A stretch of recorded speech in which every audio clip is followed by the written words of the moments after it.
식당 주방의 뜨거운 기름 앞에서 손이 트도록 일하셨던 제 어머니는 늘 말씀하셨습니다. 우리나라는 배경이 없으니 실력으로 이겨야 한다고요.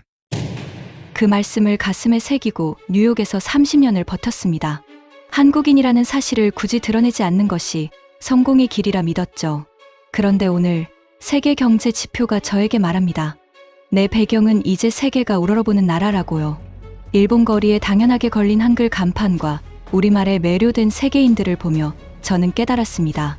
아버지 어머니가 지키고 싶어 했던 그 작은 언어가 이제는 거대한 문명이 되어 세계를 움직이고 있다는 사실을 말입니다.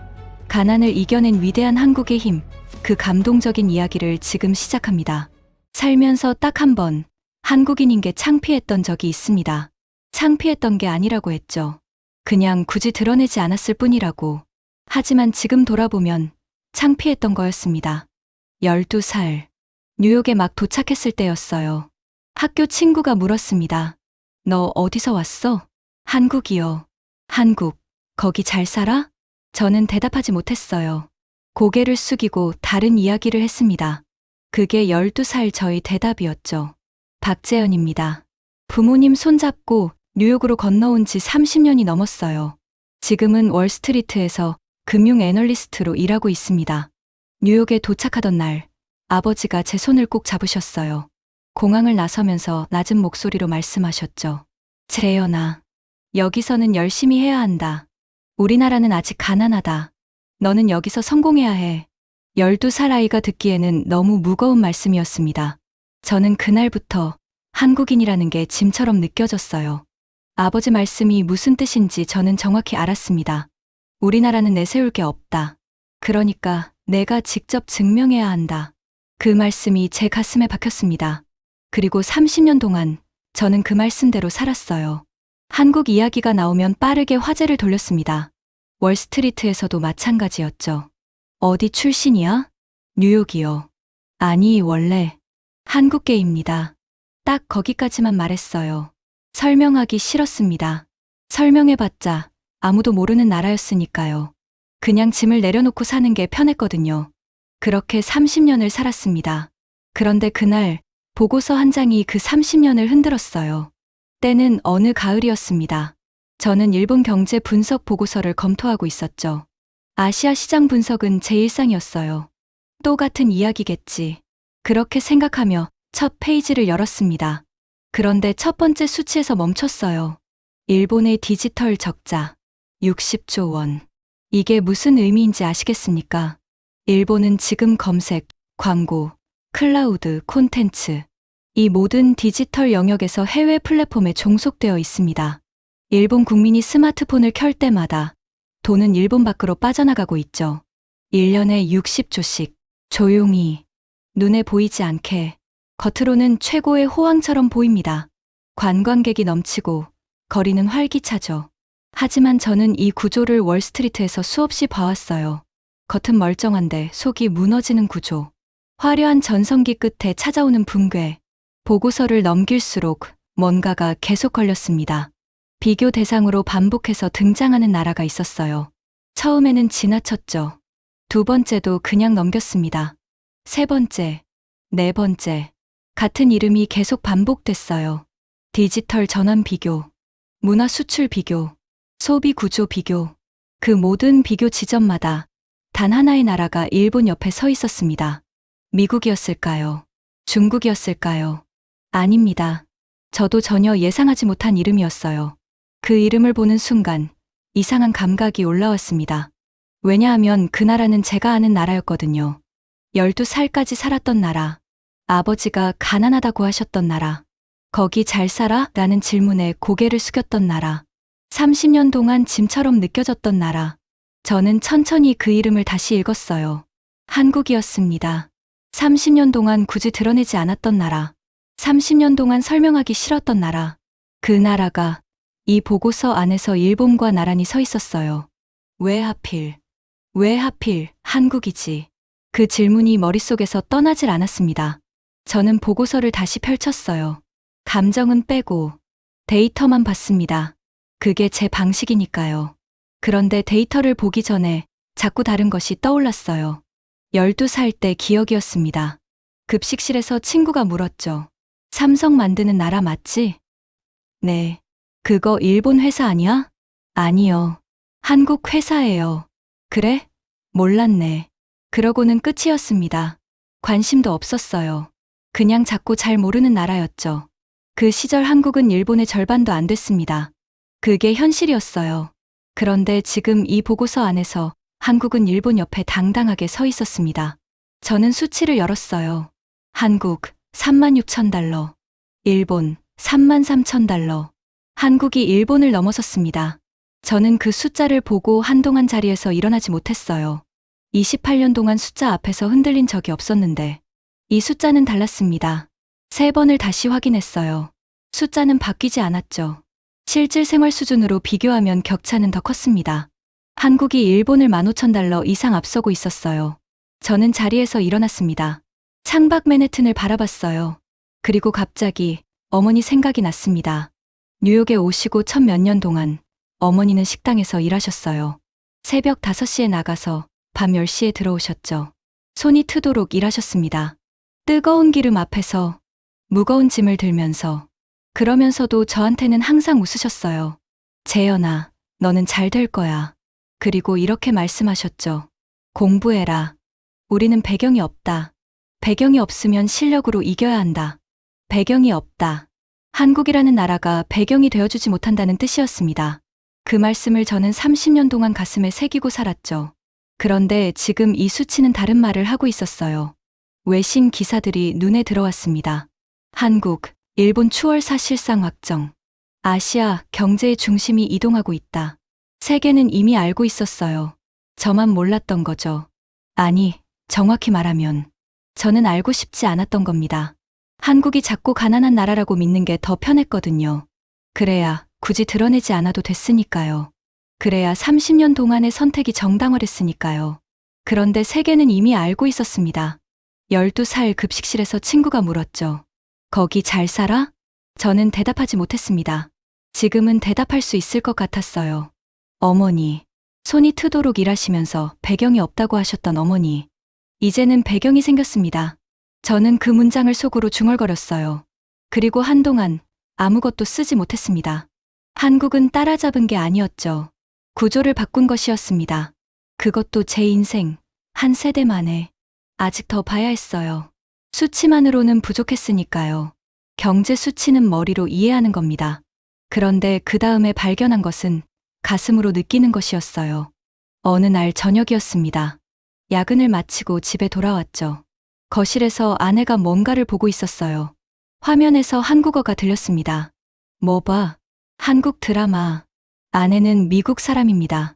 한국어를 한마디도 못하죠. 그런데 자막을 켜놓고 한국 드라마를 보고 있었어요. 재미있어? 완전히. 왜 이걸 이제 봤나 몰라. 그냥 웃고 방으로 들어갔습니다. 그런데 그 장면이 계속 머릿속에서 떠나질 않았어요. 다음 날 동료 제이슨이 말했습니다. 재현, 우리 딸이 한국어 학원 등록했어. 왜요? 한국 드라마 보다가 배우고 싶대. 억지로 시킨 것도 아닌데. 미국 아이가 스스로 한국어를 배우고 싶어 합니다. 아무도 시키지 않았는데 저는 글로벌 콘텐츠 데이터를 열었어요. 넷플릭스 상위권에 한국 작품들이 가득했습니다. 분기마다, 해마다, 꾸준히 시청자 반응을 찾아봤죠. 전 세계 댓글에서 반복되는 단어가 있었어요. 디테일. 충격을 받은 건 스토리가 아니었습니다. 디테일이었어요. 킹덤이라는 작품이 있죠. 조선 시대를 배경으로 한 드라마입니다. 외국 시청자들이 가장 먼저 반응한 것은 모자였어요. 갓. 조선의 전통 모자. 신분에 따라, 지역에 따라, 상황에 따라 모양이 전부 달랐죠. 모자 하나에 이렇게 깊은 문화가 담긴 나라는 처음 봤다. 이 댓글이 수천 개의 공감을 받았습니다. 브라질에서, 프랑스에서, 인도에서.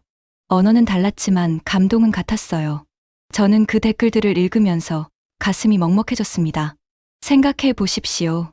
일제강점기에 우리 어머니들은 장독대 뒤에 김치를 숨겼습니다. 우리 음식을 먹는 것 자체가 위험했으니까요.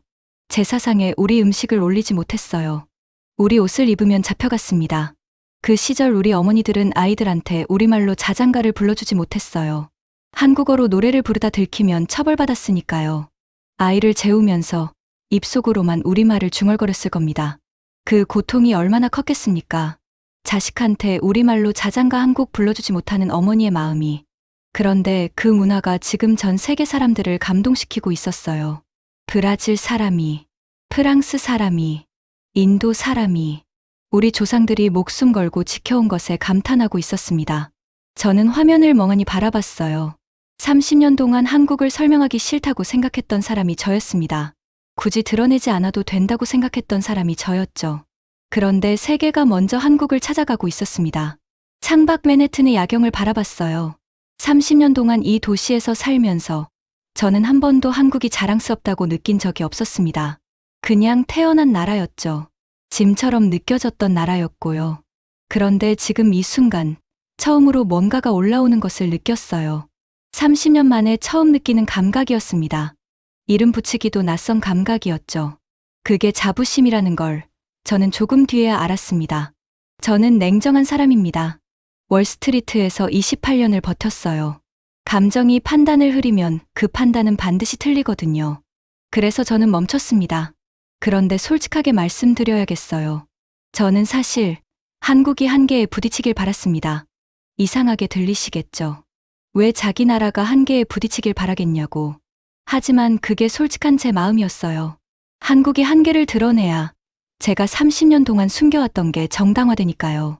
역시 한국은 거기까지야 라는 말이 나와야 제가 굳이 드러내지 않았던 게 맞는 선택이 되니까요. 그게 두려움이었는지도 모릅니다. 그래서 저는 반론을 시작했습니다. 냉정하게, 데이터로. 한국의 반도체는 세계 최고 수준이죠. 하지만 그 반도체를 만드는 핵심 장비는 어디서 옵니까? 네덜란드입니다. 일본이고요. 미국이죠. 도구를 빼앗기면 멈춥니다. 그게 현실이에요. 안보는 어떻습니까? 한국은 아직 미국 없이 스스로 서기 어렵습니다. 진정한 강대국은 스스로 서야 하거든요. 낮은 출산율, 빠르게 늙어가는 사회. 이건 시한폭탄이에요. 외신들도 같은 판단이었죠. 한국, 빠르지만 아직 완전한 강대국은 아니다. 저는 이 기사들을 읽으며 안도했습니다. 봐라. 역시 한계가 있지 않냐고. 내 판단이 맞았다고. 노트를 덮으려 했어요. 그런데 손이 멈췄습니다. 이 한계들을 안고도 한국은 멈추지 않고 있었어요. 수치는 계속 올라가고 있었죠. 문화는 계속 퍼지고 있었습니다. 세계의 시선은 계속 한국을 향하고 있었어요. 저는 그 순간 불편한 진실 하나를 마주했습니다. 내가 한국이 한계에 부딪히길 바랐던 건 데이터 때문이 아니었습니다. 두려움 때문이었어요. 만약 한국이 정말로 대단한 나라라면 제가 30년 동안 숨겨왔던 게 잘못된 선택이 되니까요. 제가 고개를 숙였던 그 12살이 숙이지 않아도 됐던 아이가 되니까요. 그게 두려웠습니다. 저는 조용히 불편한 질문 하나를 꺼냈어요. 내가 틀린 것인가? 그리고 그 질문 뒤에 더 무거운 질문이 따라왔죠. 내가 한국을 너무 작게 봐온 것 아닌가?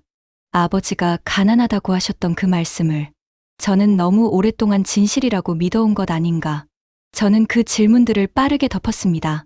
하지만 그날 이후 한 가지가 바뀌었어요. 저는 한국을 더 이상 작게 볼 수 없게 됐습니다. 그리고 동시에 두려움도 생겼어요. 내가 30년 동안 외면해온 것이 얼마나 대단한 것인지 이제부터 제대로 봐야 한다는 두려움이었습니다. 저는 설명할 수 없는 것을 믿지 않습니다. 월스트리트에서 28년을 버틴 사람이거든요. 모든 현상에는 원인이 있고 모든 성공에는 구조가 있죠. 그런데 한국의 문화 확산은 설명이 되지 않았어요. 문화가 퍼지는 방식은 두 가지입니다. 힘으로 강요하거나 돈으로 밀어넣거나 미국이 오랫동안 써온 방식이 있죠. 할리우드가 있습니다. 넷플릭스가 있고요. 스포티파이가 있어요. 수백조 원을 쏟아부어 세계의 문화를 장악했습니다.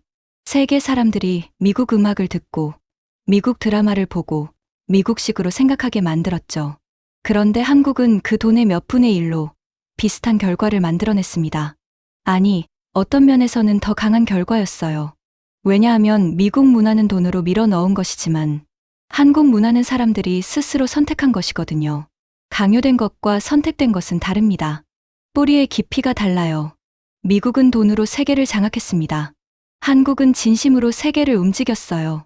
이게 무슨 의미인지 아시겠습니까? 돈으로 만든 것보다 진심으로 만든 것이 더 강했다는 겁니다. 제 아내가 그랬던 것처럼, 동료 제이슨의 딸이 그랬던 것처럼 아무도 권하지 않았는데 스스로 찾아서 봤죠. 자막을 켜놓고 밤을 새워가며 왜 그렇게 깊이 빠져드는 걸까요? 수백 년 동안 빼앗기지 않으려 버텼던 그 문화가 지금 콘텐츠 안에 살아있었습니다. 장독대 뒤에서 지켰던 음식이, 지하에서 몰래 가르쳤던 언어가, 입속으로만 불렀던 자장가가, 그 모든 것이 화면 안에 숨 쉬고 있었어요. 세계는 그것을 알아봤습니다. 어느 날 점심시간에 제이슨이 또 말했어요. 재현, 우리 딸이 이제 한국 친구 사귀고 싶대. 한국 문화가 너무 좋다고. 저는 그 말을 듣고 잠시 눈을 감았습니다. 30년 전 12살 저는 한국 얘기가 나오면 화제를 돌렸어요. 그런데 지금 미국 아이가 한국 친구를 사귀고 싶어 합니다.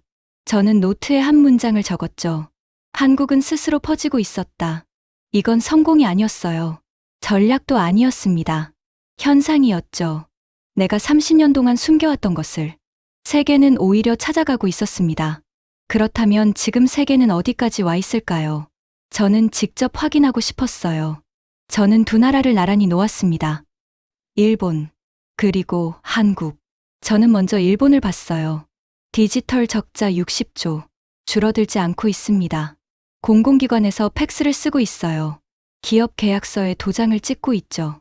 세계가 디지털로 달려가는 동안 일본은 제자리에 서 있었습니다. 월스트리트에서 이런 기업을 보면 결론은 하나입니다. 방향을 잃은 기업, 과거의 성공에 갇혀서 앞으로 나아가지 못하는 기업. 저는 그런 기업의 주식을 사지 않아요. 국가도 다르지 않습니다. 이번에는 한국을 봤습니다. 속도가 달랐어요. 문제를 인식하고 빠르게 움직이고 있었죠. 디지털 인프라, 핀테크, 콘텐츠 플랫폼. 모든 분야에서 한국은 일본과 비교할 수 없는 속도로 달리고 있었습니다. 그래프를 보면 더 명확했어요. 두 선이 교차하는 지점. 그 지점은 이미 지나 있었습니다. 방향이 달랐어요. 일본은 과거를 붙들고 있었습니다. 한국은 미래를 향해 움직이고 있었죠. 속도의 차이가 아니었어요. 방향 자체가 달랐습니다. 저는 28년 동안 수많은 기업의 흥망을 봐왔어요. 올라가는 기업을 봤고 무너지는 기업도 봤습니다. 패권이 바뀌는 장면도 봤죠. 그런데 이렇게 조용하게, 이렇게 빠르게, 이렇게 완전하게 판도가 뒤집히는 건 처음이었어요. 그것도 제 고향 나라가 만들어낸 장면이었죠. 그 순간 전혀 예상치 못한 감각이 올라왔습니다. 12살 급식실이 또 떠올랐어요. 거기 잘 살아? 고개를 숙였던 그 12살 아이. 저는 지금 그 아이한테 달려가서 말해주고 싶었습니다. 고개 들어. 우리나라가 이기고 있어. 일본보다 잘 살고 있어. 그것도 훨씬 더. 저는 눈이 뜨거워지는 것을 느꼈어요. 애써 모니터를 바라봤습니다. 월스트리트 사람이 데이터를 보다가 눈물이 날 뻔했죠. 28년 동안 한 번도 없었던 일이었습니다. 하지만 이건 데이터 때문이 아니었어요.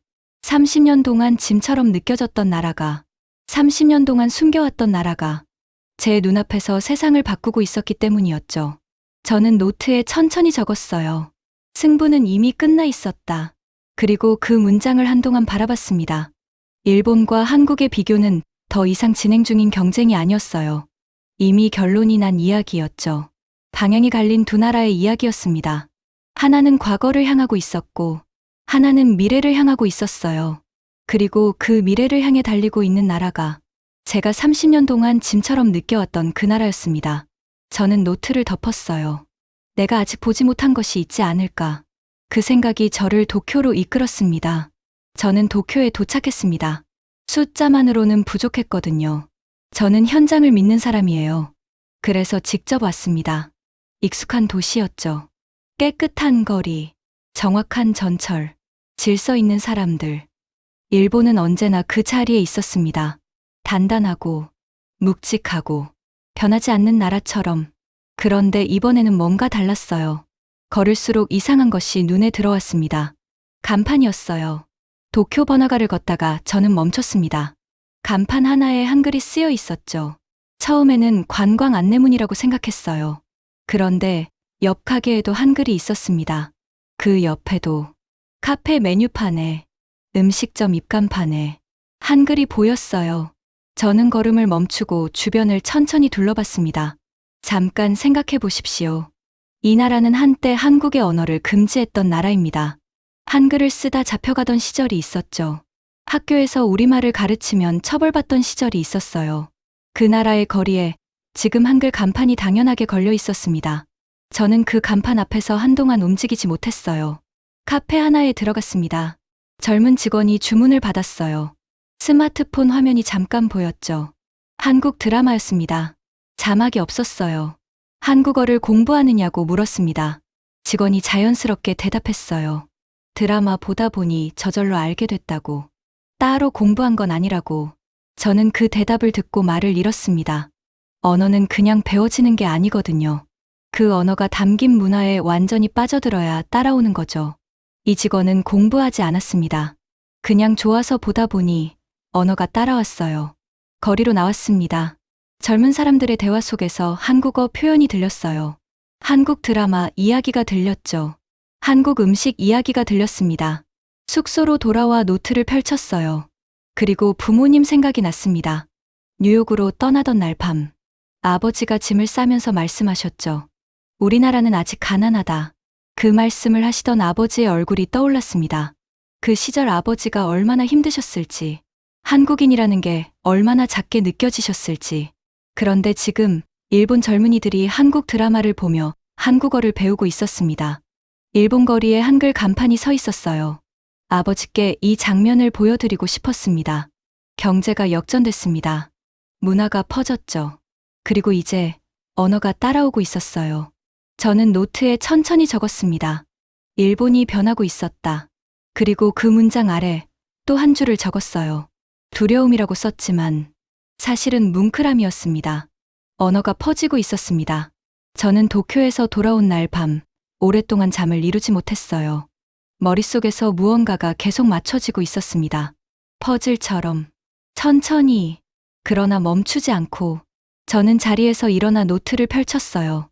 28년 동안 저는 국가와 기업의 흥망을 분석해왔습니다. 그 과정에서 하나의 법칙을 발견했죠. 진짜 강한 것이 남기는 건 언어입니다. 로마는 라틴어를 남겼죠. 대영 제국은 영어를 남겼어요. 지금 미국이 세계를 지배하는 가장 강력한 도구도 영어입니다. 군사력이 아니에요. 경제력도 아니죠. 언어입니다. 언어가 퍼진다는 건 단순한 소통의 문제가 아니에요. 그 언어로 생각하게 된다는 뜻이고, 그 언어로 꿈을 꾸게 된다는 뜻이죠. 그 언어가 담긴 문화를 기준으로 세상을 보게 된다는 뜻입니다. 그게 진짜 영향력이에요. 그런데 도쿄에서 본 것이 그 법칙과 겹쳐지기 시작했습니다. 일본 젊은이가 자막 없이 한국 드라마를 보고 있었어요. 한국어 표현이 일본어 대화 속에 자연스럽게 섞이고 있었죠. 공부해서가 아니라 좋아서 따라온 언어였습니다. 저는 한글에 대해 다시 생각해 봤어요. 한글은 1443년에 만들어진 문자입니다. 세종대왕이 창제했죠. 언어학자들이 세계에서 가장 배우기 쉬운 문자 중 하나로 꼽아요. 과학적으로 설계된 문자거든요. 배우기 쉬운 문자, 과학적인 구조, 그리고 그 문자를 배우고 싶게 만드는 콘텐츠. 이 세 가지가 동시에 존재하는 나라. 그게 지금의 한국이었습니다. 저는 역사를 거슬러 올라갔어요. 일제강점기. 한국어를 쓰는 것이 금지됐습니다. 한글을 가르치는 것이 금지됐죠. 우리말을 쓰다 걸리면 처벌받던 시절이 있었어요. 언어를 지키는 것 자체가 저항이었던 시절이었습니다. 그때 우리 선생님들은 목숨을 걸고 아이들에게 한글을 가르쳤어요. 지하에서 몰래 들키면 처벌받는 것을 알면서도. 제 외할머니가 그 세대였습니다. 어릴 때 외할머니가 말씀하신 적이 있었어요. 학교에서 우리말 쓰다가 손바닥 맞았다. 어릴 때는 그 말씀이 이해가 안 됐어요. 지금은 이해가 됩니다. 그리고 지금 그 언어가 일본의 거리에서 퍼지고 있었습니다. 그 문자가 도쿄의 간판에 쓰여 있었죠. 그 언어를 배우고 싶어서 드라마를 보는 일본 젊은이들이 있었어요. 저는 노트를 잠시 내려놓았습니다. 그리고 오랫동안 천장을 바라봤어요. 언어를 빼앗겼던 나라의 언어가 그 언어를 빼앗은 나라의 젊은이들에게 퍼지고 있었습니다. 스스로, 자발적으로. 이건 역전이 아니었어요. 이건 역사의 방향이 바뀐 것이었습니다. 저는 자리에서 일어났어요. 창밖을 바라봤죠. 뉴욕의 밤이었습니다. 30년 동안 저는 이 도시에서 살았어요. 한국인임을 굳이 드러내지 않으며, 아버지가 가난하다고 하셨던 그 말씀을 가슴에 새기며, 어머니가 배경이 없다고 하셨던 그 말씀을 붙들며, 그런데 지금 이 순간 저는 처음으로 이런 생각이 들었어요. 내가 왜 숨겼을까? 외할머니는 손바닥을 맞아가며 한글을 지켰습니다. 아버지는 낯선 나라에서 자식 손을 잡고 버텼죠. 어머니는 새벽 5시에 나가 밤 10시에 들어오시면서도 말씀하셨어요. 실력으로 이겨야 한다. 그 배경이 없다고 하셨던 나라가 지금 세계 앞에 서 있었습니다. 경제로, 문화로, 그리고 언어로. 저는 노트를 다시 펼쳤어요. 그리고 마지막 문장을 적었습니다. 이건 국가의 성공이 아니다. 문명이 이동하고 있었다. 그리고 그 중심에 한국이 있었다. 저는 펜을 내려놓았어요.